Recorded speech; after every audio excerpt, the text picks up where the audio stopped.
trusting in the universe and the direction that it takes you, if that's what it's doing. Get on that train. Yep. I'm at a moment of awe as my life has completely shifted with me doing long-term service here at the Dhamma Vedana. My Pali is not the best yet. Pali is the language of the Buddha in the times of the Buddha, and I have worked for a lot of years as a big-time grader in Southern California, meaning doing large-scale excavations, building million, 10 million, $100 million houses in Southern California for rich people, and I never thought I left that world. I never thought I'd be here doing this. And so I have been working isolating myself for 4 months now, living here. Living way down there where those solar panels are. Doing work. Improving this parking lot. This is in one of the newer centers in the world, and it will be, when it's done, probably one of the best centers in the world.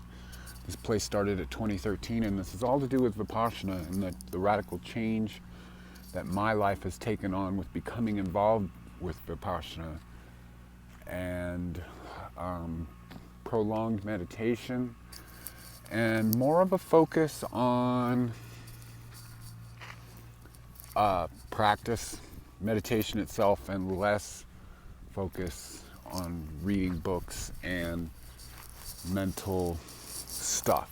That's what the teachings of S.N. Goenka are all about. Practice, practice, practice, practice. When you come to do a 10-day Vipassana course, if you do all of the meditation, which you don't have to do it if you're checking this out because you're curious about Vipassana, you only got to do about 3 or 4 sessions in the day. But if you do all of them, it's 10 hours of meditation in 10 days. A few breaks, they feed you, they give you free rooms, and then you can donate. And they only take donations from people that have completed the course. But my life has taken on such a radical change. I came here because I fell in love with the people that got me into this heavily, which were people from my yoga sangha, John and Dan Green. And I got into this, and I met people here that have been involved. That guy on the tractor down there, Shane, and another guy, Shane Cheatham, another guy, Mike Chicola, who've been practitioners for 20 plus years. And how beautiful they are. And it just came, and it comes into your life. It's Dhamma. So you do know the word Dharma, right? Well, Dhamma is in the Pali language. Dharma is in Sanskrit. So,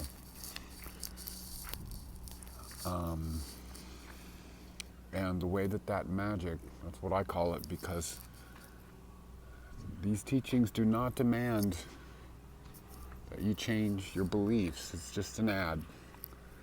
The prolonged meditation, the going to 10-day courses, the sitting twice a day, meaning we sit when you're a devotee. You do 2 1-hour sits a day, 1 in the morning, 1 at night. And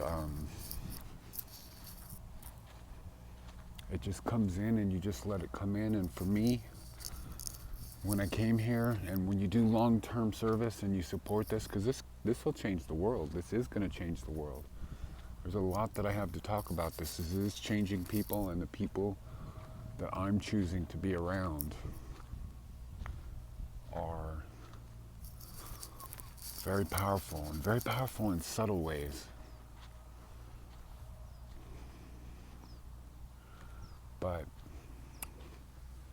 I came here, and I've always been this health food freak that's been on a next kind of level journey, kind of standing alone, doing stuff that nobody's done. And I've done a lot of liquidarian fasts, meaning only eating blended liquid, made some major breakthroughs. I've done like 3 or 4 of those since 2015, with the biggest one being in 2015. And you wind up having to let go of a lot of stuff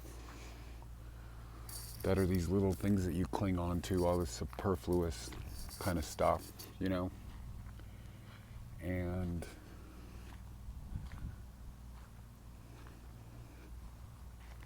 food's a big one. And what you think you know is a big one too. And you're just free. And I don't think I'm intending to become breatharian, but it just seems like it's a byproduct of what's going on. So I've just been here like in this energy of this center, and I'm just shifting. I'm just shifting, and I'm meeting amazing people. I'm attracting amazing people. I'm discovering things about people that I thought were less than ideal, and just learning to love them and just be in the world and be a compassionate, loving being. And this is just a small little blog about my long-term service here at the Southern California Vipassana Center in 29 Palms. And I love being here for a lot of reasons. One of them, if you just look at the vastness, I know that this video camera does not capture this, but I'm a big lover of astrology, as you know.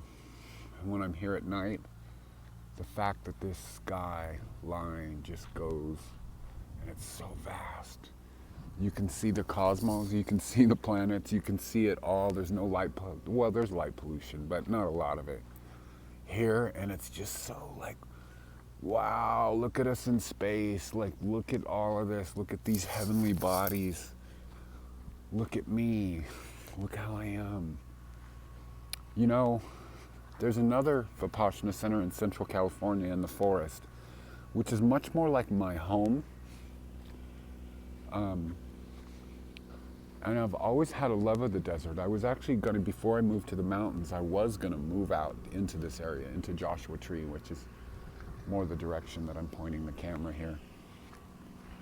And I didn't move here because there was a lot of issues with the water, but I've always loved the desert. And I just really realized that I'm glad that this place has sort of become my home, because there was so much stuff that happens in the desert, you know? Jesus fasted in the desert. All the Jesus stuff was happening in the desert. And,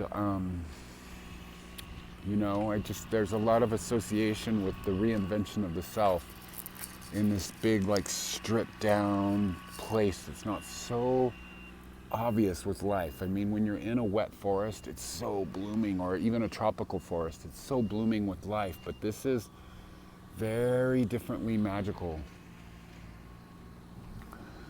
And I'm just going to close out with, you know, wrapping this all up, is that I got into all of this initially at 13 because I became a yes freak, and it was a very spiritual, it's what led me vegetarian spiritualism.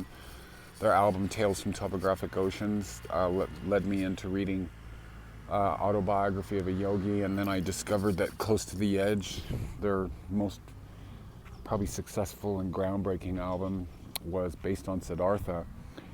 But later on, I have to quote this song with Anderson, Bruford, and Wakeman and Howe, which was a sort of revamp of Yes, like 20 years or so after it happened, with some of the key members. And there's a lyric in a song that was actually a little bit popular on FM radio called Brother of Mine.